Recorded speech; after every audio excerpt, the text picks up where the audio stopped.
Hello students, welcome to my YouTube channel Maths Idol. Myself doctor Kavita Gupta. बच्चों ये मेरा probability distributions का chapter चल रहा है जिसमें मैं आपको नॉर्मल डिस्ट्रीब्यूशन सिखा रही थी.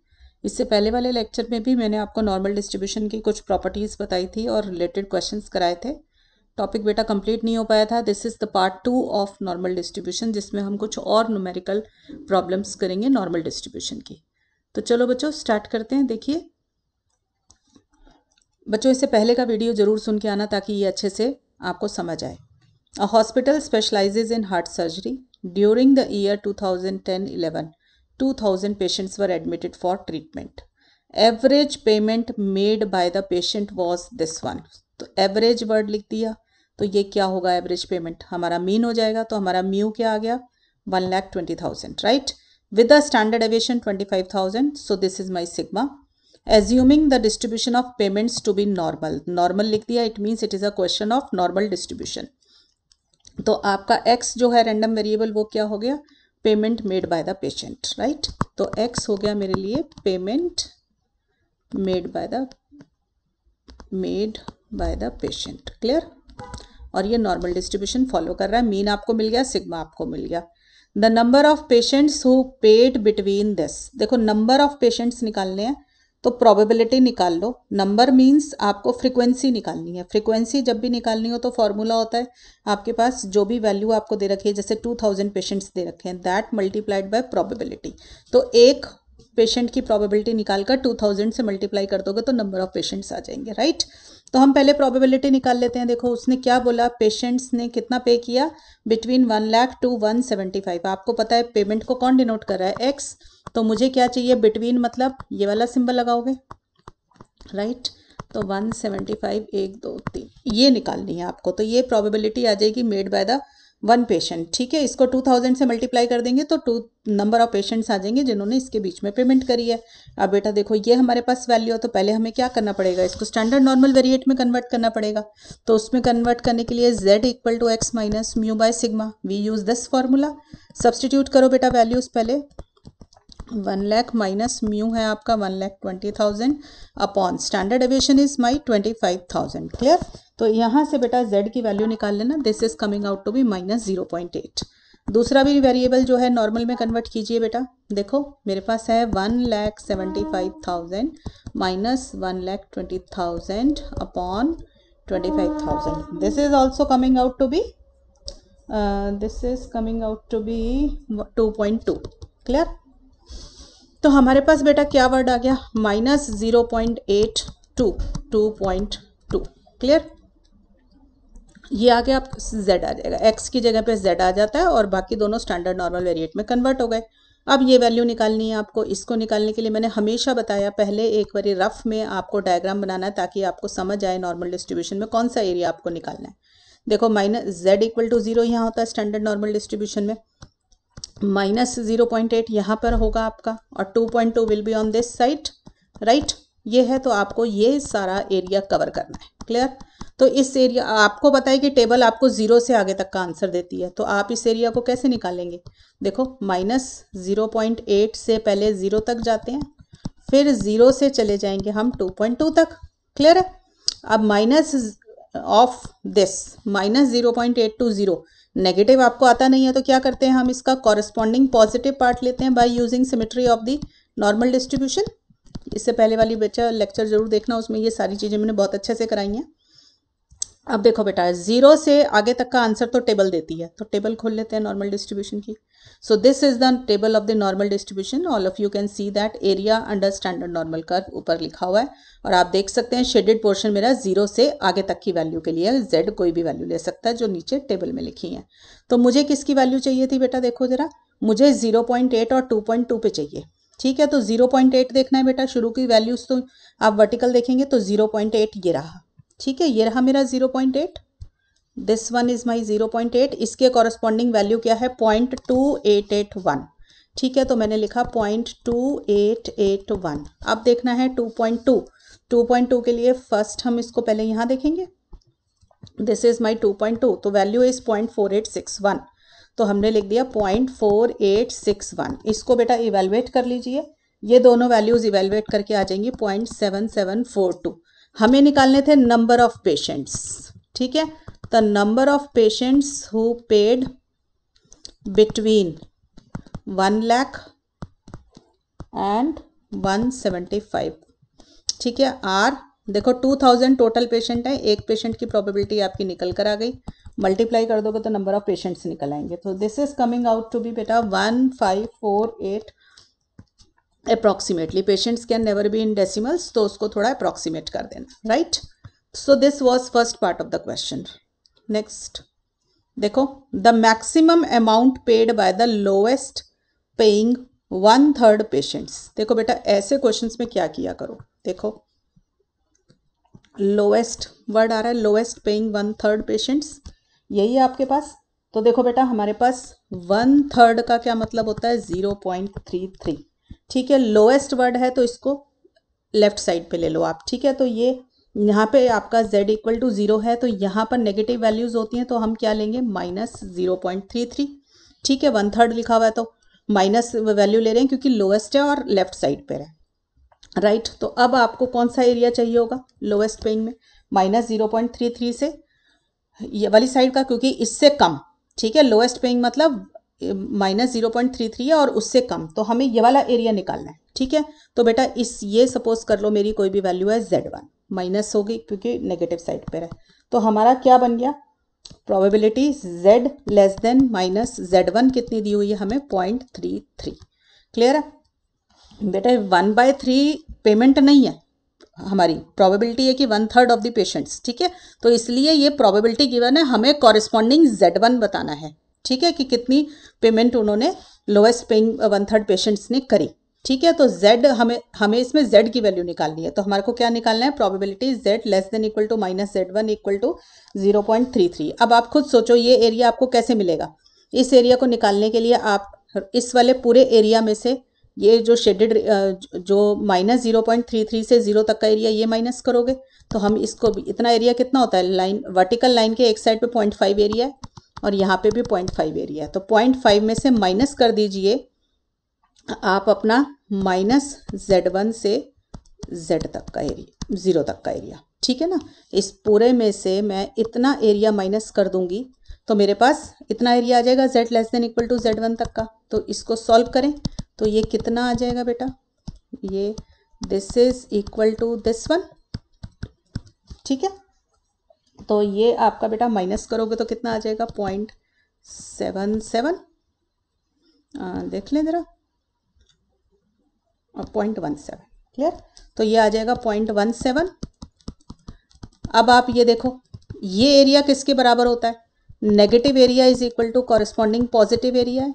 तो इसको मैं ऐसे भी लिख सकती हूँ, क्योंकि देखो इधर अगर -z1 इधर है और 0 इधर है, इतने ही डिस्टेंस पे बराबर z1 होगा पॉजिटिव साइड पर, this area must be equal to this area, ठीक है। तो मुझे तो पॉजिटिव साइड का एरिया टेबल से मिलता है, इसलिए उसको कॉरेस्पॉन्डिंग पॉजिटिव कर दिया। अब बेटा टेबल में z1 की वैल्यू 0.17 देखो कहाँ होती है, देखो जब भी प्रोबेबिलिटी गिवन है तो अंदर की तरफ देखेंगे। अब 0.17 देखो जरा कहाँ आ रहा है, देखो जरा, देखो यहाँ पे है, दिस इज माई 0.17, क्लियर है, ठीक है। तो ये मेरी 0.17 वैल्यू किसके कॉरेस्पॉन्डिंग है, देखो ऐसे लाइन बना लो। तो आप देखेंगे यहाँ से पहले रीड करते हो आप इस वाली साइड से, लेफ्ट साइड से, तो 0.4 और ऊपर है मेरा 4, तो मेरी किसके कॉरेस्पॉन्डिंग वैल्यू है 0.44 के कॉरेस्पॉन्डिंग है, ठीक है। तो मैं क्या लिख दूंगी यहाँ से, मुझे z1 क्या मिल गया 0.44, क्लियर है। तो z1 आ गया मेरा बेटा 0.44, क्लियर। तो अब हमारी जो पेमेंट होगी दैट इज, देखो z क्या चीज होती है, x minus mu by sigma, clear है। तो मेरा x minus mu by sigma क्या आ गया, अच्छा सॉरी ये z1 भी किसके कॉरेस्पॉन्डिंग आया होगा, माइनस था ना क्योंकि नेगेटिव वैल्यू थी, तो -z1 इसके बराबर आ गया, दैट इज -z1 क्या है, स्टैंडर्ड नॉर्मल वेरिएट में x minus mu by sigma, that is equal to -0.44।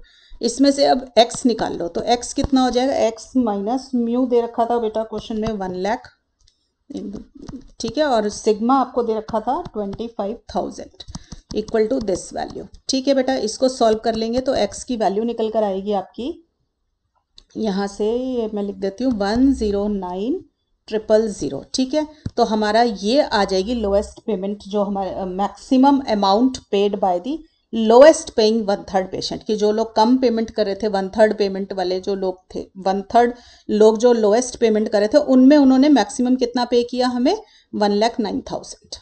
Clear है। तो इस तरीके से बेटा क्वेश्चन आपका सॉल्व हो जाता है। अगर ये मान लो टॉप 5% पेशेंट्स मतलब हाई पेइंग होता तो हम कौन सी साइड ले लेते हैं, राइट साइड पे ले लेते वैल्यू। क्लियर है। तो इस तरीके से बेटा ये नॉर्मल डिस्ट्रीब्यूशन के क्वेश्चंस आपको एग्जाम में आ सकते हैं। बस ये बात याद रखनी है, क्वेश्चन अगर एक्स में है तो आपको पहले उसको स्टैंडर्ड नॉर्मल वेरिएट जेड में कन्वर्ट करके सॉल्व करना है। और मान लीजिए क्वेश्चन आपसे एक्स मांग ले तो जेड निकाल कर फिर कॉरेस्पॉन्डिंग एक्स में उसको कन्वर्ट कर लो by using the formula Z equal to x minus mu by sigma, right. और देखो बेटा questions, the life time of a certain kind of a battery has a mean life of 400 hours. Mean लिख दिया तो ये mu तो हो गया 400। स्टैंडर्ड एविएशन दे रखी है 45 आवर्स की। Assuming the distribution to be normal, question लिखा हुआ है नॉर्मल डिस्ट्रीब्यूशन का है। The percentage of batteries, percentage बोले या प्रोबेबिलिटी बोले, इसका मतलब प्रोबेबिलिटी निकालनी है।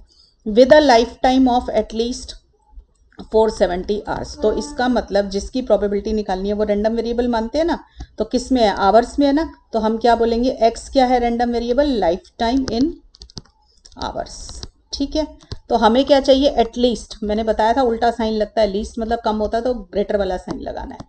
तो आपको एटलीस्ट मतलब 470 तो हो ही, उससे ज़्यादा हो तो भी अच्छी बात है, ठीक है। तो हमारे को निकालना है x greater than equal to 470। याद रख लो बच्चों, थोड़ा सा जल्दी जल्दी काम होता है। लीस्ट मतलब कम होता है तो साइन ग्रेटर का आता है। एट मोस्ट, मोस्ट मतलब ज़्यादा होता है तो साइन लेस का आता है, ठीक है। तो हमें ये निकालना है। तो अब देखो बेटा, फिर से पहले क्वेश्चन तो x में है, हमें z में कन्वर्ट करना पड़ेगा स्टैंडर्ड नॉर्मल वेरिएट में। तो z का formula x minus mu by sigma. x कितना लिया 470 माइनस म्यू कितना लिया 400, सिग्मा लिया 45। तो this comes out to be 1.55। तो मेरा ये किसके बराबर आ गया, देखो x कन्वर्ट होता है z में, ग्रेटर देन 470 बन गया 1.55। तो मैं नॉर्मल डिस्ट्रीब्यूशन से स्टैंडर्ड नॉर्मल में निकल कर आ गया हमारे पास। अब इसका क्या मतलब है, देखो क्या निकालना है, बिना रफ डायग्राम बनाए आप प्रोबेबिलिटी आसानी से नहीं निकाल सकते। तो टू अवॉइड एनी डिस्क्रिपेंसी, की कोई गलती हो हमारे से, छोटा सा डायग्राम जरूर बनाया करो। तो देखो बेटा, यहाँ पे होता है z equal to 0, 1.55 somewhere here होगा, थोड़ा सा आगे ही होगा उससे। तो मुझे चाहिए ग्रेटर देन 1.55, यानी कि I need to have this area 1.55 से आगे तक का। तो जब भी ऐसे टेल वाला एरिया चाहिए तो क्या करोगे आप, जो ये पूरा एरिया, इसमें से इतना एरिया माइनस करोगे आप, ब्लैंक साइड वाला।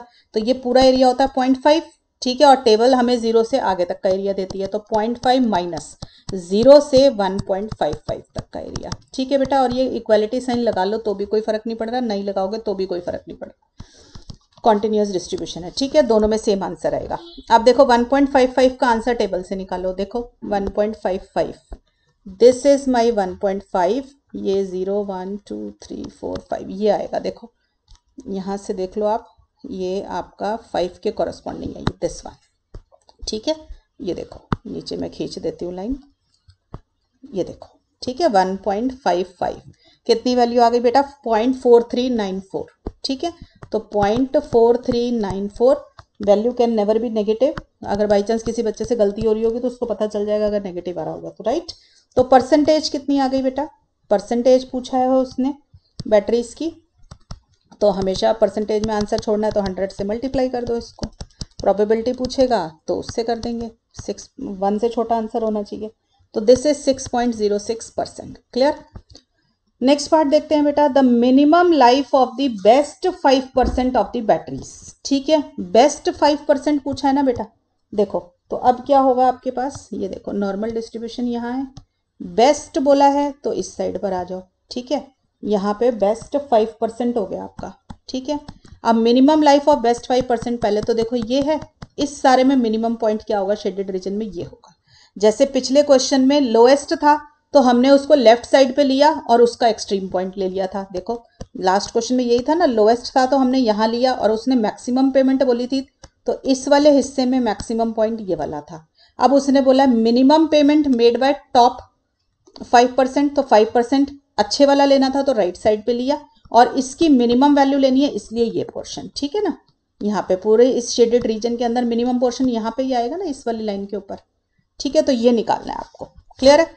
तो हमारे पास क्या बन जाएगा बेटा क्वेश्चन, इसके अंदर हम लिख देते हैं the best 5% are lying on the right tail, ठीक है। टेल्स बोलते हैं ना इसको, right tail of the curve, standard normal curve, clear. क्योंकि हम क्वेश्चन तो स्टैंडर्ड से सॉल्व करेंगे, बाद में एक्स निकालेंगे, क्लियर।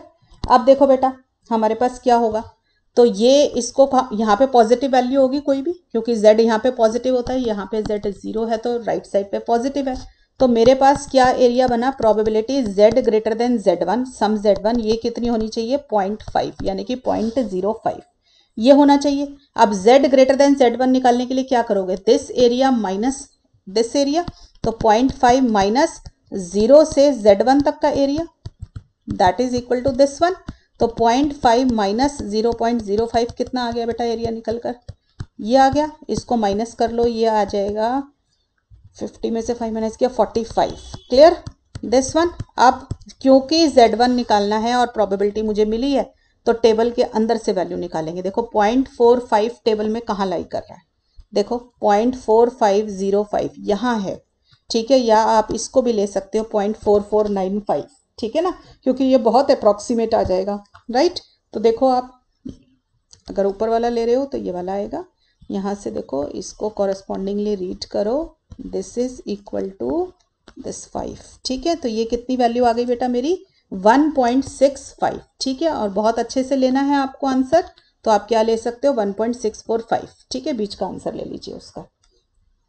तो मेरे पास आ जाएगा 1.645, ये मेरा z1 निकल कर आ गया, क्योंकि दो के बीच का था ना तो मैंने एवरेज ले ली उनके बीच की।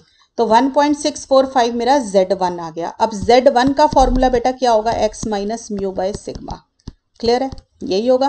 पॉजिटिव है तो x minus mu by sigma लिखो, अगर नेगेटिव साइड पे होता तो हम यहाँ पर माइनस 1.645 ले लेते, राइट। अब तो पॉजिटिव ही है तो यही लेंगे, ठीक। अब इसमें बेटा वैल्यूज डाल दो, देखो मीन मुझे दिया हुआ था 400, सिग्मा मुझे दिया हुआ है 45, this is equal to this, clear. इसको सॉल्व कर लेना बेटा, यहाँ से आंसर आ जाएगा 474 अप्रॉक्सीमेटली, क्लियर। तो हम बोलेंगे कि मिनिमम लाइफ कितनी है बेस्ट 5% बैटरीज की, 474 आवर्स, ठीक है। तो minimum life of best 5% batteries is 474 hours, clear. चलिए और देखते हैं क्वेश्चन बेटा। A set of examination papers marks is approximately normally distribution, marks आपको नॉर्मल डिस्ट्रीब्यूशन दिया हुआ है, मीन दिया हुआ है 75, स्टैंडर्ड डेविएशन दी हुई है मुझे 5, top 5% of the students gate grade A. देखो टॉप 5% कहाँ होंगे, राइट टेल में, ठीक है। तो यहाँ पर आ गया राइट टेल में टॉप 5%, ठीक। तो यहाँ पर तो है ग्रेड ए एंड बॉटम 25%, तो बॉटम 25% ये हुआ, ये सपोज कर लो z1 वैल्यू है, यहाँ पर z2 है तो माइनस z2 हो गया, ठीक है। तो ये बॉटम 25% यहाँ होंगे, इनके ऊपर ग्रेड मिला D. What mark is the lowest A and what mark is the highest D, मतलब कि ग्रेड ए कितने नंबर पे मिलेगा और ग्रेड डी कितने नंबर पे मिलेगा, ये क्वेश्चन आपको निकालना है, क्लियर। तो बहुत ही अच्छा क्वेश्चन है। देखो बेटा एक ये टेल हो गई और एक ये टेल हो गई, तो ग्रेड ए और ग्रेड डी दोनों के लिए आपको काम करना है। देखो z1 5% मीन्स 0.05 हो गया, और इधर से क्योंकि लेफ्ट साइड पर है हमारे पास तो नेगेटिव वैल्यू होगी, 25% मीन्स 0.25 आ गया आपके पास, क्लियर है। तो आप देखिए बेटा एक बारी z1 के लिए सॉल्व करते हैं, एक बारी z2 के लिए। पहले z1 का देख लो, z greater than equal to z1, क्योंकि जिसके नंबर इस टेल के अंदर आएंगे वो ग्रेड ए के अंदर होगा। तो z ग्रेटर देन z1 हमारे पास कितना आ जाएगा 0.05, क्लियर। तो this area is equal to, अब तो ये याद हो गया होगा सबको कि इसको एरिया को निकालना है, तो क्या करोगे 0.5 में से माइनस कर देंगे 0 से z1 तक का एरिया, तो ये आ जाएगा बेटा मेरा। तो 0 से z1 तक का area is equal to 0.5 minus 0.05, तो दिस इज 0.45 जो हमने अभी ऊपर निकाला ही था, ठीक है ना। तो यहाँ से z1 की वैल्यू आपको कितनी मिल गई थी, हमारा अभी ऊपर आया ही था ये 1.645, ठीक है। तो z1 तो हमें मिल गया दिस वन 1.645। अब इसको कॉरेस्पॉन्डिंगली एक्स की वैल्यू निकाल लो। ठीक है, तो ये कितना हो जाएगा बेटा, देखो मेरा एक्स तो निकालना है। म्यू कितना क्वेश्चन में गिवन है, ये देखो 75 और सिग्मा है 5, तो म्यू माइनस 75, सिग्मा है आपका 5। क्लियर, इसको सॉल्व कर लेंगे बच्चे, तो ये मेरे पास वैल्यू निकल कर आ जाएगी आपके पास 83.225। तो जिस बच्चे के नंबर 83.225 से ज़्यादा होंगे उन सबको ग्रेड ए मिल जाएगा। ठीक है, और देखिए बेटा, अब ये वाला पोर्शन सॉल्व करेंगे लेफ्ट टेल का। तो ये है आपके पास this area is equal to probability z less than equal to minus z2, क्योंकि इस साइड पर है तो लेस होगा। This is equal to 0.25। ठीक है ना, यही है। तो हमारा फॉर्मूला बना z less than equal to minus z2 is 0.25। अब देखो यहाँ पे दोबारा से डायग्राम बना के देख लो, ये वाला area, this area is equal to 0.5 minus, देखो इस पूरे में से इतना एरिया माइनस कर दोगे तो आ जाएगा। ये एरिया कितना है, 0.5, पूरा एरिया, राइट साइड का पूरा एरिया 0.5, तो 0.5 माइनस 0 से z2 तक का एरिया। ठीक है, माइनस z2 तक, सॉरी माइनस z2 से 0 तक का एरिया। क्लियर, ये कितना हो जाएगा, माइनस z2 से 0 तक का area. This is equal to this, तो ये कितना आ जाएगा बेटा, देखो 0.5 minus 0.25 is equal to probability minus z2 to z0। तो दिस इज 0.50 में से 25 माइनस किया 0.25 आ गया। अब negative area is equal to corresponding positive area, तो z माइनस z2 से 0 तक का एरिया 0 से z2 तक के बराबर होगा। अब ये वैल्यू देखो टेबल के अंदर, 0.25 कहाँ लाई कर रहा है टेबल में, देखो जरा 0.25 टेबल के अंदर ढूंढो कहाँ है। देखो थोड़ा क्लीन कर देते हैं, देखो 0.25 यहाँ पे मिला आपको। ठीक है, और ये 0.2486, तो इन दोनों के बीच का नंबर है। क्लियर, तो ये कितना है मेरे पास, देखो यहाँ पर इसके कॉरेस्पॉन्डिंग वैल्यू देखो, इन दोनों के कॉरेस्पॉन्डिंग 0.6 तो इधर से आ रहा है, और ऊपर है 7 और 8, तो इनके बीच का नंबर ले लो। ठीक है, तो 0.675 हो गया। क्लियर, तो हमने ले लिया 0.675, ये आया मेरा z2। ठीक है बेटा, तो माइनस z2 जो मेरे को चाहिए था, तो ये आ गया 0.675 विद अ नेगेटिव साइन। अब इसका formula x minus mu by sigma. ठीक है, नेगेटिव साइन क्यों लिया, क्योंकि लेफ्ट साइड पे है, तो वैल्यू डाल दो। म्यू की वैल्यू है बेटा 75, सिग्मा की है 5, this is equal to this, तो x की वैल्यू आ गई माइनस 0.675 इंटू 5 प्लस 75, इसको सॉल्व करोगे तो 71.625। तो अगर ग्रेड डी कब आएगा, जब बच्चे के number, this are the marks for grade D. ठीक है, अगर बच्चे के नंबर 71.625 या उससे भी कम है तो उसको ग्रेड मिलेगा डी। क्लियर, तो this was a good question, right. और देखो बेटा, time taken by a crew of a company to construct a small bridge is normal variate, variate means variable word से बना हुआ है, नॉर्मल वेरिएबल है। ठीक है, तो x क्या डिनोट कर रहा है, टाइम। ठीक है, किस में है, लेबर आवर्स में, टाइम इन आवर्स है। क्लियर, विद मीन 400, तो मीन हो गया 400, स्टैंडर्ड एविएशन 100, यानी कि सिग्मा हो गया 100। ठीक है, what is the probability that the bridge gets constructed between these 2 hours, तो ये तो सब बच्चे आराम से कर सकते हो, 350 से 450 के बीच में आपको निकालना है। ठीक है, तो इसके लिए बेटा क्या करोगे, पहले z equal to x minus mu by sigma करके आप क्या करोगे, स्टैंडर्ड नॉर्मल वेरिएट में कन्वर्ट करोगे, तो x हो गया 350, म्यू है 400 अपॉन 100। ठीक है, तो ये माइनस 50 अपॉन 100, सॉरी, तो 50 बाई 100 1/2 माइनस 0.5। क्लियर, तो ये तो आ गया माइनस 0.5। ऐसे ही बेटा 450 का आंसर निकालोगे, तो 450 का आंसर क्या होगा, z equal to x minus mu by sigma, x को डाला 450, सिग्मा है दिस अपॉन सिग्मा है 100, तो ये भी आपका 1/2 विच इज इक्वल टू 0.5। तो माइनस 0.5 से 0.5 तक का आंसर चाहिए, तो ये तो बिल्कुल ही आसानी से निकलेगा। देखो माइनस 0.5 विल बी हेयर, बिल्कुल बराबर डिस्टेंस पे 0.5 हो जाएगा। ठीक है, ये एरिया दिस एरिया के बराबर होगा क्योंकि दोनों वैल्यूज बराबर है, तो I can write it as कि ये 2 टाइम्स 0 से, यहाँ पे x की जगह z आएगा। ठीक है, 2 टाइम्स 0 से 0.5 तक का एरिया है। ठीक है, 0.5 देखते हैं टेबल के अंदर, देखो बेटा 0.5 इज हेयर, राइट। तो 0.5 को 0 के नीचे देखा तो क्या आया 0.1915, क्लियर। तो इसकी वैल्यू डाल दो बेटा यहाँ पे 2 इंटू 0.1915, इसको सॉल्व करेंगे तो 0.3830, क्लियर। तो पहले पार्ट का आंसर तो बेटा मेरा निकल गया।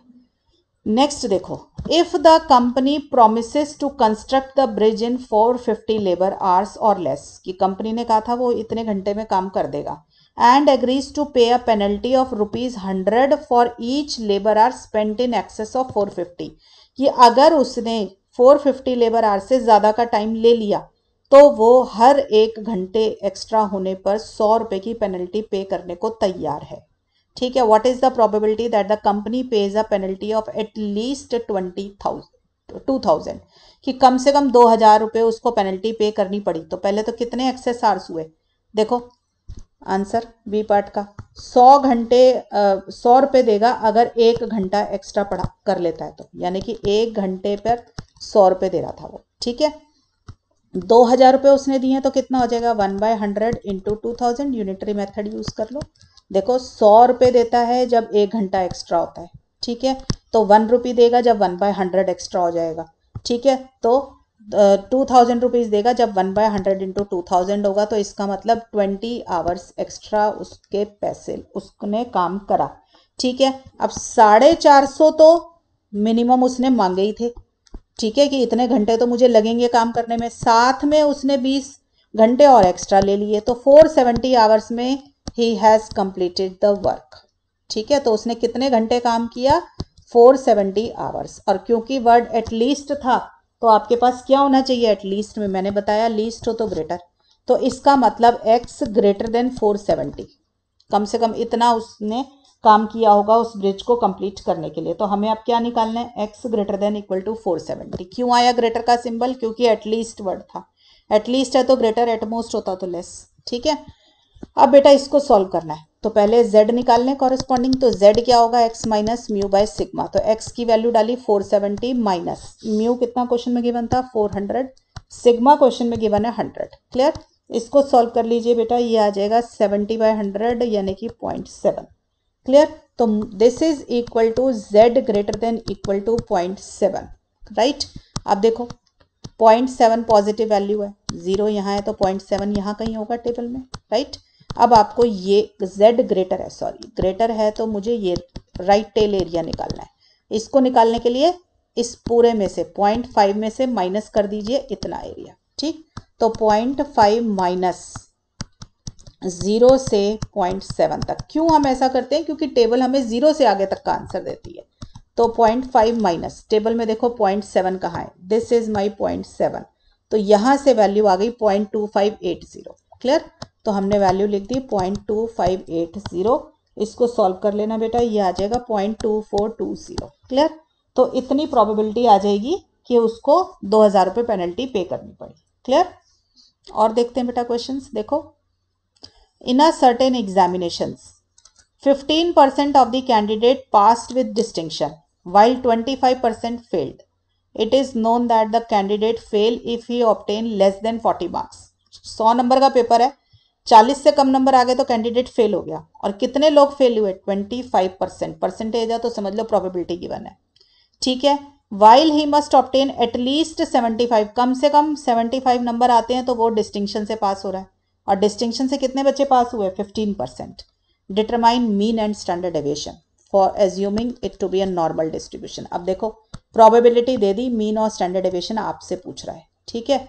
देखो डिस्टिंक्शन उसकी आती है जो 75 से ऊपर नंबर ले रहा है, तो डिस्टिंक्शन वाला राइट साइड पे हो जाएगा। तो ये कितने लोग हैं 0.15, क्यों, क्योंकि 15% आपको दे रखा है, ठीक है। तो Z1 होगा इधर की साइड पॉजिटिव होगा, तो Z1 की वैल्यू आ गई 0.15, ठीक है। और इधर वाले में ये सारे बच्चे डिस्टिंक्शन वाले होंगे, इधर की साइड जो लाई करेंगे राइट टेल में, राइट। और 40 मार्क्स और लेस, ठीक है। तो यहाँ पे कोई Z2 वैल्यू रही होगी that with a negative sign, जहां पर कितने बच्चे बने आपके 0.25, परसेंटेज कितनी आई 25%, यानी कि 0.25, यहाँ पर आपका जो है बच्चा फेल हुआ होगा इतने हिस्से में, क्लियर है ना। नेगेटिव साइड पे आने पे नंबर कम हो गए बच्चे के, तो वो यहाँ पर फेल हो रहा है, क्लियर। ये वैल्यू है x की फॉर्म में 40 और ये x की फॉर्म में वैल्यू है 75। क्लियर?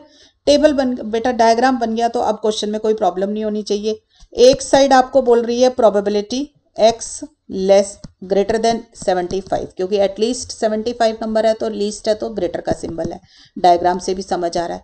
तो दिस इज आपको दे रखा है कॉरस्पॉन्डिंग z में आप कन्वर्ट करोगे इसको, पहले तो इसको कन्वर्ट कर लो z में, ठीक है। तो z1 क्या हो गया, x minus mu by sigma. तो हमारे को ये वैल्यू कितनी दे रखी है 75, म्यू और सिग्मा क्वेश्चन में है नहीं, और z1 की वैल्यू है 0.15। क्लियर? तो मेरे पास आ गया probability z greater than z1 is equal to 0.15। Clear?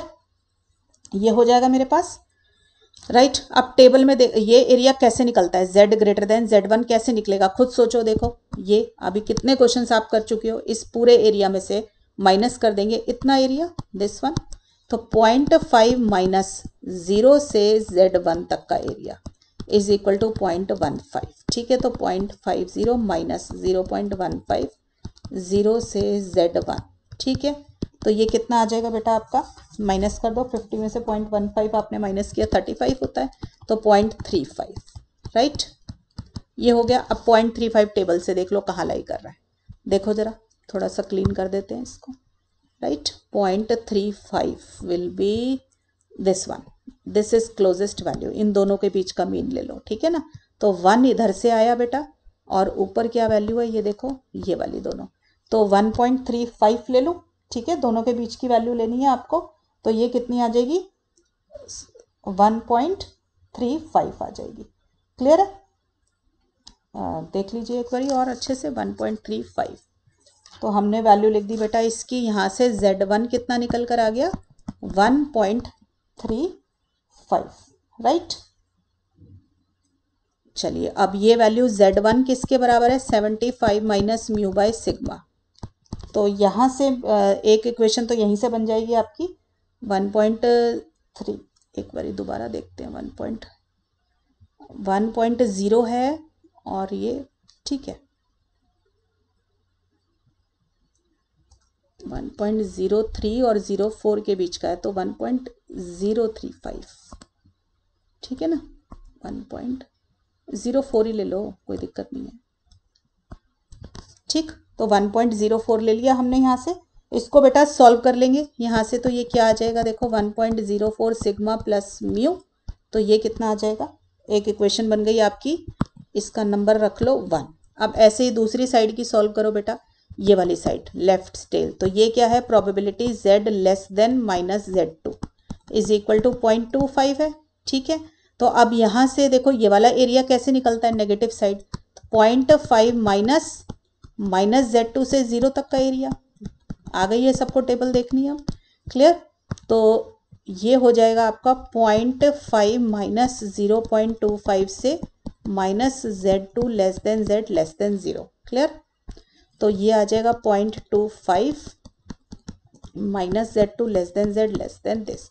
अब negative area is equal to corresponding positive area. ठीक, तो यहाँ पे 0.25 देखो टेबल में कहाँ लाई कर रहा है, तो 0.25, थोड़ा क्लीन कर लें इसको, देखो 0.25 will be this one, this. ठीक है, ये है आपके पास। राइट, तो 0.6 इधर से है, और 7 और 0.07 और 0.08 के बीच का नंबर अगर आपको लेना है तो बीच का ले लीजिए, नहीं तो कोई सा भी एक नंबर ले लो जो इसके आसपास आपको दिखाई दे रहा है। तो I am taking it to be like 7 ले लेते हैं, क्योंकि 0.2486 को अगर आप राउंड ऑफ करेंगे तो ये 0.25 ही बनेगा, तो 0.67 ले लिया। ठीक है, तो हमारे पास आ गया बेटा 0.67। क्लियर? तो ये कोई बच्चा 0.675 ले लेता वो भी ठीक था, 0.68 लेता, that is also very much correct. Right, तो ये आ गया आपके पास z2। अब क्योंकि ये नेगेटिव साइड पर है तो माइनस वाला साइन लेंगे। ठीक है, तो ये x minus mu by sigma आ गया दिस वन। ठीक, अब इसमें x की वैल्यू क्या डलेगी, देखो इसका कॉरस्पॉन्डिंग x कितना दे रखा है क्वेश्चन में 40, तो 40 वैल्यू डाल दो, तो 40 माइनस म्यू बाय सिग्मा आ गया माइनस 0.67। राइट, इसको सॉल्व कर लो, तो 40 माइनस म्यू आ जाएगा माइनस 0.67 सिग्मा, तो इक्वेशन बन गई 40 इक्वल टू म्यू प्लस कर दो म्यू माइनस 0.67 सिग्मा। तो एक इक्वेशन बेटा ये रही और एक इक्वेशन आपके पास 1 है। तो सॉल्विंग इक्वेशन 1 और 2 आप आराम से दोनों को सब्ट्रैक्ट करके सॉल्व कर सकते हो बेटा। दोनों को सॉल्व कर लेना, आपको मिल जाएगा म्यू आ जाएगा 53.715 और सिग्मा आ जाएगा 20.47।